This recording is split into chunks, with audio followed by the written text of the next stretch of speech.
장동혁 국민의힘 대표가 국회 교섭단체 대표 연설 데뷔전에 나섰습니다.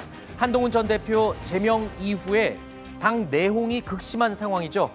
자, 이런 상황에서 이뤄진 첫 번째 교섭단체 대표 연설인 만큼 과연 어떤 메시지를 내놓을지 계속 관심을 끌고 있습니다. 장동혁 대표가 오늘 연설을 계기로 과연 지금 시끄러운 당내 갈등을 원활하게 수습을 하고 그리고 이 밖으로 대여 투쟁으로의 국면 전환을 하는 데 성공할지 관심이 쏠리고 있습니다. 주요 내용 들어보시죠. 이재명 정권은 어제에 머물러 있지만 대한민국은 내일로 나아가야 합니다. 저는 오늘 이재명 대통령에게 다시 한번 영수회담을 요청합니다. 지금은 이재명 정부의 골든타임입니다. 더 이상 허비할 시간이 없습니다. 저는 이재명 정부의 실패를 바라지 않습니다. 정부의 실패가 나라의 쇠퇴와 국민의 좌절로 이어지는 것을 뼈저리게 보아왔기 때문입니다. 민생 현안을 중심으로 국민의 목소리를 전하고 우리 당의 대안도 설명하겠습니다. 국민의힘은 오로지 국민만 바라보며 국민과 함께 미래로 나아가겠습니다. 자, 장동혁 대표 다시 한번 영수회담을 제안했습니다. 그러면서 정부 실패가 나라 쇠퇴와 국민 좌절로 이어지는 것을 뼈저리게 봐왔다. 이렇게 말했습니다. 윤석열 정부 실패에 대한 반성의 의미가 담긴 건가? 이렇게 해석이 되는 건가요? 어떻습니까? 글쎄요, 지금까지 장동혁 대표가 보여왔던 언행을 보면은 네. 윤석열 전 대통령과의 절연은 못했잖아요. 네. 오히려 윤석열 전 대통령과 관련돼 있는 소위 말하는 뭐 윤어게인이라는 세력과 네. 그걸 등에 업고 지금의 자리에 있기 때문에 방금 그 연설을 통해서 얘기했던 실패한 정부의 사례가 네. 그 윤석열을 지명하는 거냐라고 얘기할 수는 없을 것 같고요. 아, 그래요? 네. 다만 그냥 큰 틀에서 네. 대한민국의 역사를 보면 뭐 대통령 리더십이 잘 서 있지 않았을 때 그거의 고통은 당연히 국가 경제 그리고 결국에는 국민의 삶 속에서 네. 그 고통이 묻어났기 때문에 그런 총체적인 얘기를 한 것이 아닐까. 오히려 이재명 대통령과 이재명 정권에 대한 비판을 저런 식으로 에둘러서 표현한 게 아닌가라는 생각이 듭니다. 그렇군요. 물론 뭐 해석의 영역은 듣는 사람이 하는 것이니까요.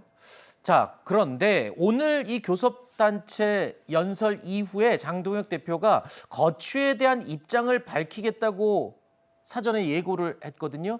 과연 최근까지 말을 아껴왔던 장동혁 대표, 이번 이 교섭단체 연설을 포함해서 어떤 이야기, 본인의 거취에 대해서 어떤 방향을 밝힐지, 이 구체적으로는 재신임 투표를 과연 수용할지 여부가 관건이죠. 많은 국민들은 우리 당을 지금 좀비 정당으로 이렇게 생각을 하고 좀비 정당으로까지요. 네. 결국은 이대로 가면은 우리 당은 이제 폭망하는 분위기로 갈 수밖에 없다. 국민들께 과연 재신임을 물을 수 있겠느냐. 자기들 그 길이 이불 속을 만세 부르는 식으로 강성 지지층으로부터 재신임을 묻는다는 것이 무슨 의미가 있겠습니까? 이미 다수의 국민으로부터 우리 당이 상당한 그 실망감을 안겨다 주고 있다. 자, 조경태 의원이 어떻게 보면 좀 쓰라린 얘기를 했어요. 지금 국민의힘의 상태를 좀비 정당이다라고까지 표현을 했는데 글쎄요, 당권파 내부에서도 이 재신임 여부를 수용할지 여부에 대한 격론이 벌어지고 있는 걸로 아는데 자, 어떻습니까? 이 과연 재신임을 수용을 한다. 그럼 이걸로 뭐 다시 태어날 수 있는 계기가 될 수 있는 건가요? 대변인님은 어떻게 보세요? 저는 이게 재신임 투표를 할 사안이 전혀 아니라고 생각을 아, 합니다. 그래요? 왜냐하면 재신임 투표를 만약에 하게 된다면 결국에는 당원들의 의견을 묻는 과정이 될 거라고 생각을 하는데요.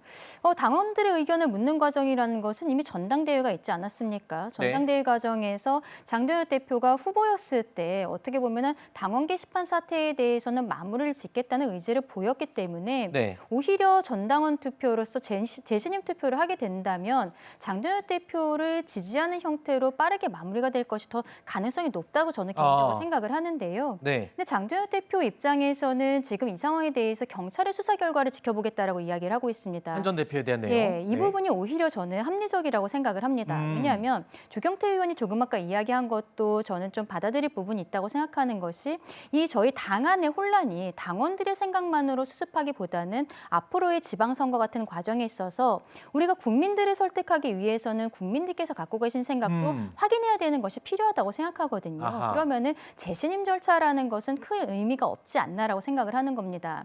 결국에는 장동혁 대표가 판결이 나올 때까지도 아니고 경찰의 수사 결과를 지켜보겠다고 하는 것은 이게 빠르게 끝날 수 있다라는 것에 대한 어떤 의지가 있다고 생각을 하고 네. 한동훈 전 대표가 스스로 이호선 당무감사위원장을 고소를 했습니다. 네. 이게 1월 9일이었었거든요. 벌써 한 달 정도가 지났음에도 불구하고 이게 수사는 고소인 조사를 먼저 해야 돼요. 네. 한동훈 전 대표의 고소인 조사가 끝나야 이호선 당무감사위원장에 대한 고소가 그 피고소인 조사가 들어가는 시스템이기 때문에 네. 한 전 대표 측에서 이 상황에 대해서 수습하기 위한 키를 쥐고 있다. 스스로 빠르게 수사를 해야 된다라고 촉구를 해야 되는 상황이 아닌가 생각합니다. 자, 당내에 재신임을 묻는 것도 좋지만 오히려 지방선거를 앞두고 외부의 국민의 뜻을 빨리 물어봐야 된다. 근데 거꾸로 뒤집어 얘기하면요. 당내 정리도 못하는데 어떻게 국민의 뜻을 물어보겠습니까? 저는 그게 걱정이 되는 거예요. 그렇죠. 근데 지금 한동훈 전 대표는 모든 것이 조작되었다라고 이야기를 네. 하고 있습니다. 그런데 구체적으로 어디까지 가족들이 관여되어 있고 어디가 조작인지는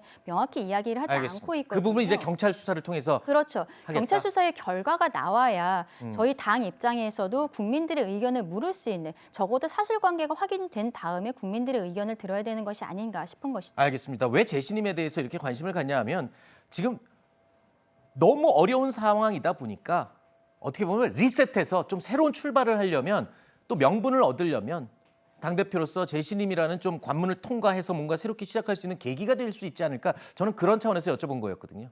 근데 이제 보통 정치인이 거취 표명을 한다고 얘기를 하면 네. 이제 직을 걸겠다라는 것으로 해석이 되잖아요. 그렇죠. 근데 대통령한테 영수회담을 요청하는데 무슨 직을 걸겠습니까? 아하. 그래서 저는 그거는 말이 안 된다고 생각을 하고 네네.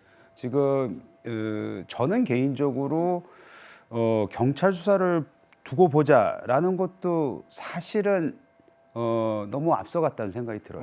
무슨 뜻이냐면 한동훈 대표의 그 단계 사건으로 인해서 한동훈 대표도 많은 상처를 받았습니다. 제 네. 뜻은 본인 스스로가 해결을 하지 못한 부분을 말씀드리는 거예요. 네네. 그래서 당내에서 거기에 대한 비판이 높았고 거기에 대해서 처음에 일이 일어났을 때 왜 사과하고 가지 않았냐 이런 얘기를 했었지 않았습니까? 네. 근데 그럼에도 불구하고 우리가 전 대표를 이렇게까지 제명하는 거는 아니다. 네. 즉 정치적으로 해결해야 된다는 얘기를 했는데 네. 지금도 정치적으로 해결하라는 게 요구인데 그거를 경찰 수사를 보겠다고 얘기를 하는 거니까 그건 네. 정치적인 해법이 아니잖아요. 네. 거기에 대한 제가 봤을 때 어느 정도 해법을 달리 좀 잘못 찾으신 게 아닌가라는 생각이 좀 듭니다. 알겠습니다. 자, 그런데요. 이런 와중에 어제 귀국한 전한길 씨가 장동혁 대표를 향해서 사실상 청구서를 내민 게 아니냐 이런 분석이 나오고 있습니다. 들어보시죠. 우리가 강력히 지지해서 장동혁 대표가 당선된 거 아닙니까? 맞습니다. 좌고민하지 마시고 윤석열 대통령 절연하는 순간 저 역시 또는 많은 당원들이 장동혁 대표를 버릴 겁니다. 맞습니다. 장동혁 대표께 선택을 하시길 바랍니다. 한동훈하고 같이 갈지 윤석열 대통령 같이 갈지 분명히 선을 꺼주기 바라고 만약에 지방선거라는 명목으로 그 원칙을 버린다면 분명히 저는 장동혁 대표도 버립니다. 전한길 씨의 얘기를 쉽게 얘기하면 이겁니다. 우리 덕분에 당대표 당선된 거 아니냐.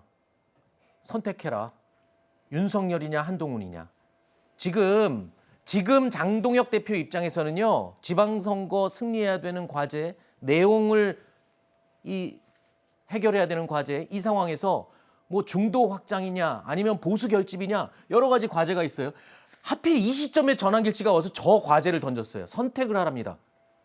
그러니까 전한길 씨 재신임이 시작된 겁니다. 네. 지금 재신임 투표 못한다고 했습니다만 전환기 씨의 저 말은 지금 재신임 절차에 돌입한 겁니다. 당신 선택하시오. 윤석열이야 한동훈이야. 윤석열과 선을 그으면 당신 우리 불신임할 거야 라고 얘기하고 있는 거잖아요. 네. 그러니까 지금 당원들에 대해서는 재신임 투표 묻지도 못하면서 전환기 씨가 주도하는 재신임 절차에 지금 돌입한 게 국민의힘 장동혁 지도부의 현 상황이다라는 말씀을 드리고 싶고요. 네. 장동혁 대표는 뭐 이거에 대해서 응답을 안 할 수가 없을 겁니다. 이 전환길이라는 카드는 한 번밖에 쓸 수 있는 카드가 아닙니다. 한 번 쓰면 계속 써야 되는 카드거든요. 당대표 될 때는 쓰고 싶어서 썼지만 이제 나는 한 번 쓰고 안 쓰겠다고 할 수가 없는 겁니다. 지금 그 전환길 씨가 묻고 있는 겁니다. 너 나 안 쓸 거야? 계속 안 쓸 거면 우리 너 불신임할 거야라고 협박을 하고 있는 상황이기 때문에 아마 아주 곤란한 상황일 것이다. 저는 그 당 의총했을 때 뭔가 그 신임하자라는 재신임 투표하자는 국민의힘 의원들에게 김민수 최고위원이 이런 얘기했었죠. 의원직 걸어라. 의원직이라도 걸 건가? 어떻게 당 대표에게 그런 걸 물을 수 있을 것인가? 저는 김민수 최고위원의 똑같은 잣대로 전환길 씨한테 얘기해야 될 겁니다. 네. 당원직이라도 걸어라. 지금 그 어떻게 당대표에게 지금 당대표직을 걸라고 그런 식으로 얘기하느냐 이런 식으로 해야 똑같은 잣대 아니겠습니까? 네. 국민의힘 지금 내용입니다. 지금 전환길이라는 정말 잡아서는 안 되는 손을 잡았기 때문에 아마 장동혁 대표 임기 내내 저렇게 발목을 잡을 겁니다. 네.